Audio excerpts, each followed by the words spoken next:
ପଦଗୁଡ଼ିକର ବ୍ୟୁତ୍ପତ୍ତି କେବଳ ସଂସ୍କୃତ ଭାଷାରୁ ନୁହେଁ। ଏତଦ୍ ବ୍ୟତୀତ ପାଣିନୀୟ ବ୍ୟାକରଣ ନିର୍ଦ୍ଧାରିତ ନିୟମାବଳୀ ପୃଥିବୀର ଅଧିକାଂଶ ଭାଷାର ବ୍ୟାକରଣ ଶାସ୍ତ୍ର ଦ୍ୱାରା ଗୃହୀତ। ଯଥା ସଂସ୍କୃତ ଭାଷାରେ କୌଣସି କ୍ରିୟାପଦକୁ ବିଶେଷ୍ୟ ପଦରେ ପରିବର୍ତ୍ତନ କଲାବେଳେ ଲ୍ୟୁଟ୍ ପ୍ରତ୍ୟୟ ହୋଇ ଅନ୍ ଆଦେଶ ହୁଏ। ସେହିପରି ଇଂରାଜୀ ଭାଷା ଟୋନ୍କୁ ପ୍ରୟୋଗ କରାଯାଏ।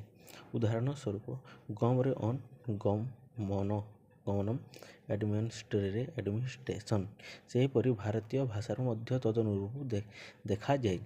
ଭାରତରେ କେତେକ ଶବ୍ଦ ସଂସ୍କୃତର ଅବିକଳ ଥିବା ବେଳେ କେବଳ ସଂସ୍କୃତରୁ ଅପଭ୍ରଂଶ ହୋଇଛି, କିନ୍ତୁ ଅନେକାଂଶ ପଦ ସଂସ୍କୃତର ଅନୁଗାମୀ ଅଟନ୍ତି।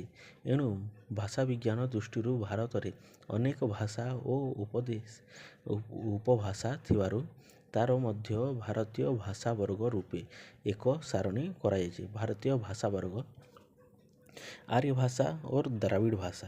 ଆର୍ୟ ଭାଷାରେ ହିନ୍ଦୀ, ବଙ୍ଗଳା, ଓଡ଼ିଆ, ଅହମିୟା, ଗୁଜରାତି, ମରାଠୀ। ହିନ୍ଦୀ ଉତ୍ତର ଦିଗରେ ହିନ୍ଦୀ, ପୂର୍ବୀୟ ଦିଗରେ ବଙ୍ଗଳା, ଓଡ଼ିଆ, ଅହମିୟା ଓ ପଶ୍ଚିମରେ ଗୁଜରାଟ, ମରାଠୀ। ଦ୍ରାବିଡ଼ରେ ତମିଲ, ତେଲୁଗୁ, କନ୍ନଡ଼, ମଲୟାଲମ।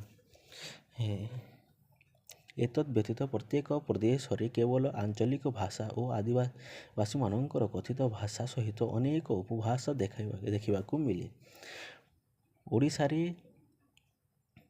ଓଡ଼ିଶାରେ ଓଡ଼ିଆ ଭାଷାକୁ ମୁଖ୍ୟ ଭାଷା ରୂପେ ଗୃହୀତ ହୋଇଥିବା ବେଳେ ସମ୍ବଲପୁରୀ ପରି ଏକ ଉପଭାଷା ଦେଖିବାକୁ ମିଳେ।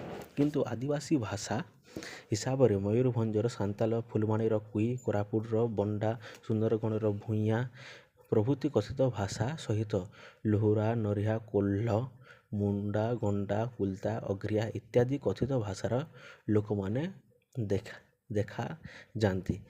ଏମାନଙ୍କ ମଧ୍ୟରୁ କେତେକ ସାଙ୍କେତିକ ଭାଷା ରୂପେ ସ୍ୱୀକୃତ କରିଥିବା ବେଳେ ଆଉ କେତେକ ମୁଖ୍ୟ ଭାଷା ସଂସ୍କୃତରୁ ଅପଭ୍ରଂଶ ଏବଂ ଅନେକ ସଂସ୍କୃତାନୁକୃତି ଭାବେ ଗୃହୀତ ହୋଇଛି।